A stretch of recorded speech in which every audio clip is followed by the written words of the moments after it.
हारून आबाद के नवाही गांव में दोहरे कत्ल की लर्ज़खेज़ वारदात। मियां बीवी को तेज़ धारे से कत्ल किए जाने का इंकशाफ। पुलिस मौके पर पहुंच गई।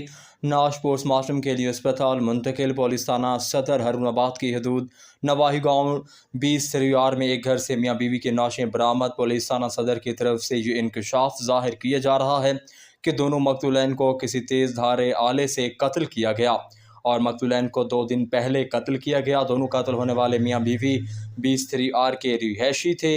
कत्ल होने वाले मियां बीवी की शनाख्त अल्लाह दीता बाउम्र 50 साल इरम बीबी सौजा अल्लाह दीता के नाम से हुई है।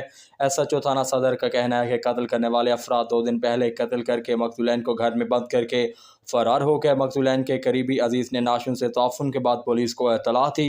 दोनों मकतूलैन के कत्ल की वजूहात अभी तक सामने ना आ सकी है, लेकिन मुलज़मान कितने ही शातिर क्यों ना हों, जल्द ही पुलिस के शिकंजे में होंगे। तर्जमान पुलिस।